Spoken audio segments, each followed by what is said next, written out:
అందరికీ నమస్కారం. Welcome to my channel సువార్త కిచెన్ 150. ఈరోజు మనం వచ్చేసి నువ్వుల పట్టి చేద్దామండి. నువ్వులు హాఫ్ కేజీ, ఇదిగోండి హాఫ్ కేజీ నువ్వులు. హాఫ్ కేజీ నువ్వులకు హాఫ్ కేజీ బెల్లం వేస్తున్నానండి. తీపి మీరు విడిపించం, తీపి తక్కువ తినే వాళ్ళైతే హాఫ్ కేజీకి తక్కువ వేసుకోండి. ఇంకా మీరు ఒక 100 గ్రాములు తక్కువ వేసుకోండి, 150 గ్రాములు తక్కువ వేసుకోండి మీరు. కానీ మేమైతే తీపి బాగా తింటాం కాబట్టి సరిస్తున్నాను. హాఫ్ కేజీ నువ్వులు అంటే హాఫ్ కేజీ బెల్లం వేస్తున్నాను. ఇక నువ్వులు ఇవి మంచిగా వేపుకోవాలండి. సన్న మంట పెట్టి మంచి నిదానంగా వేపుకుందాము. స్టార్ట్ చేద్దాం నువ్వులు వేపుకోవడం. ఇవి చిట్పట్టమని అనేంత వరకు చక్కగా మీడియం ఫ్లేమ్లో పెట్టుకొని వేపుకోవాలి. వేపుకుంటే బాగుంటుంది. హైలో పెట్టుకోవద్దు, నువ్వులు మాడుతాయి, బాగోదు. మీడియంలో పెట్టుకుని వేయించుకోవాలి. మీడియం ఫ్లేమ్లో పెట్టుకొని వేయించుకోవాలండి.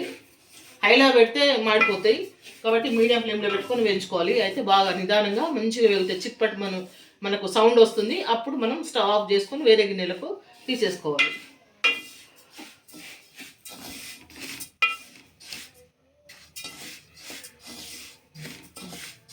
చూడండి, ఇట్లా వేపుకుందాము నిదానంగా.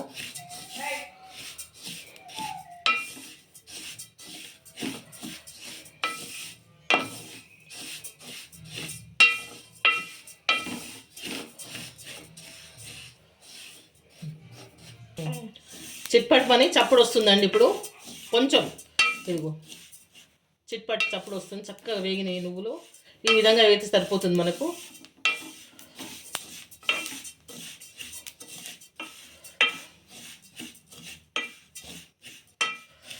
ఇట్లా కలుపుతూ ఉండాలి అటు ఇటు, లేకపోతే మాడే అవకాశం ఉంటుంది కాబట్టి కొంచెం జాగ్రత్తగా వేపుకోవాలి. కొంచెం వస్తుంది చప్పుడు, తీసేద్దాం. ఇక చక్కగా వేగినాయి.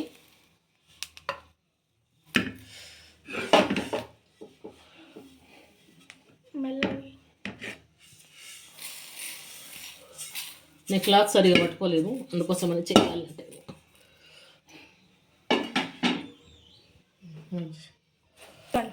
దోరగా ఈ విధంగా వేగాలండి. ఎర్రగా మంచిగా ఎంత నీట్గా వచ్చినాయి చూడండి. ఈ విధంగా వేగితే మనకు బాగుంటుంది. ఇది పక్క పెట్టేద్దాం. ఇక బెల్లం పాకం చూద్దాం. బెల్లం వేసుకుందామండి గిన్నెలకు.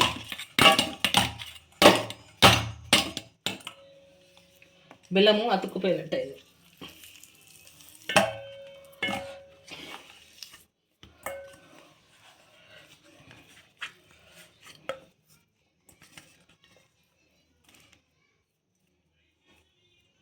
బెల్లం వేసి కొన్ని వాటర్ వేసి స్టవ్ మీద పెడదాం. కొంచెం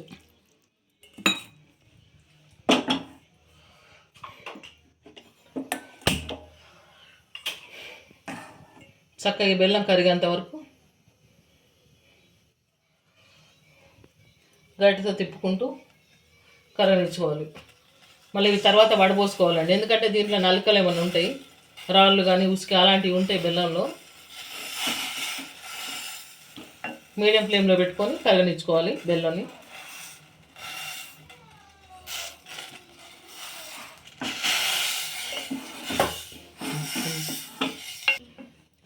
బెల్లం మనకు ఈ విధంగా కరుగుతుందండి. ఇంకా కరగాలి చక్కగా. ఇప్పుడు హైలో పెట్టుకుంటాను మంట. చక్కగా కరుగుద్ది. ఇప్పుడు ఇంకా మనకు బెల్లం కరిగిపోయిందండి. ఇక వడబోసుకుందాం. ఇది జాలిగంటతో వడబోస్తాను. జాలిగంటతో వడబోసుకుందామండి. దీంట్లో నలకలు అలాంటివి ఏమన్నా ఉంటే పోతాయి.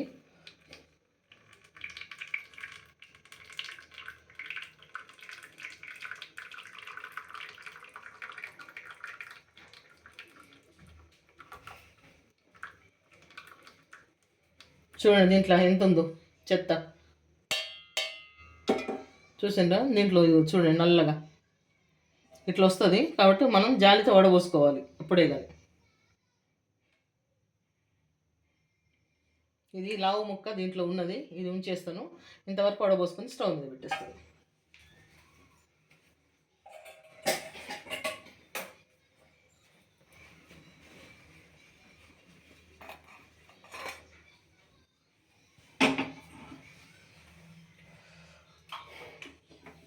ఇప్పుడు స్టవ్ ముట్టిస్తుండండి. మనకి పాకానికి ఇటు నుంచి స్టవ్ ముట్టిస్తున్నా. ఇప్పుడు మనకి పాకానికి రావాలి. పాకానికి వచ్చిన తర్వాత నేను చూపిస్తాను మీకు. మళ్ళీ పాకం వచ్చేంత వరకు కలుపుకుంటూ మనం చేస్తాం. చూద్దామండి బెల్లం పాకం ఎక్కడి వరకు వచ్చిందో.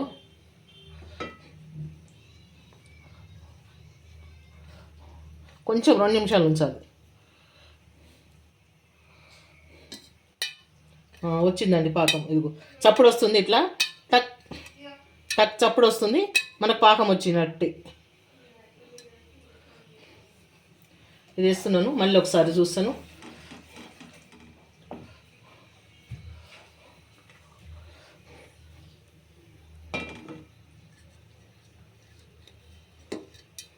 చక్కగా వచ్చిందండి పాకం. ఇదిగో చాలు, ఇంత పాకం సరిపోతుందండి. ఇప్పుడు దీంట్లో కొంచెము నెయ్యి వేసినాను. నెయ్యి వేస్తే బాగుంటుంది.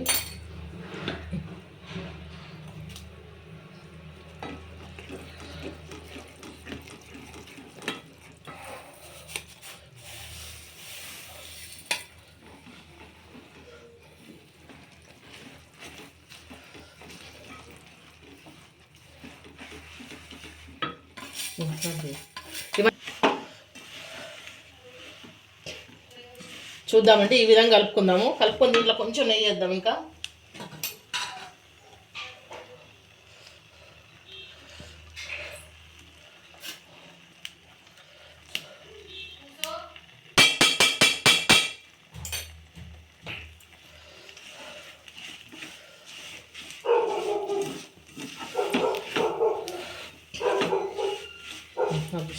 ఇక తీసేద్దాం. ఇక అయిపోయింది. ప్లేట్లోకి పోసేద్దాం. ప్లేట్లోకి పోసి చక్కగా దీన్ని స్ప్రెడ్ చేద్దాం. ఈ ప్లేట్కి చక్కగా నెయ్యి రాసినండి. చూడండి, నెయ్యి అప్లై చేసినాను. నెయ్యి అప్లై చేసి పోసేస్తాను. ఇక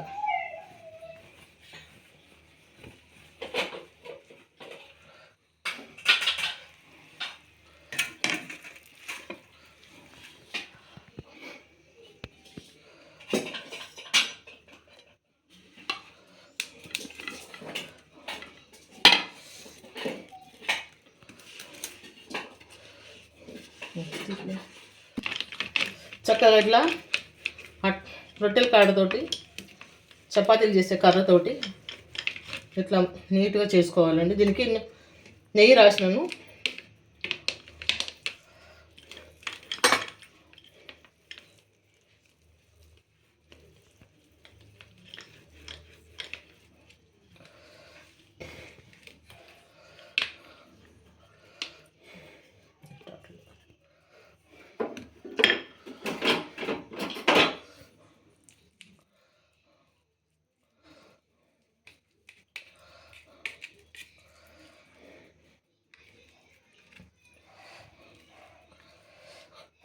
చల్లగైన తర్వాత కొంచెం వేడి మీద ఉన్నప్పుడు మనం ముక్కల్లా కట్ చేసుకుందాం.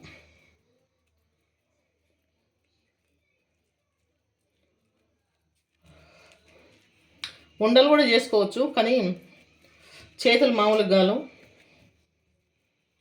చాలా ఇబ్బంది అవుతుంది. కాబట్టి ఇప్పుడు చాకు తీసుకురా.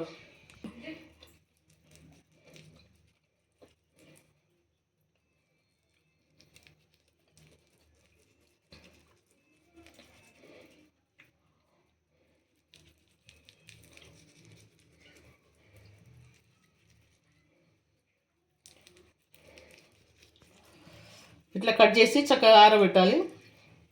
ఆరిన తర్వాత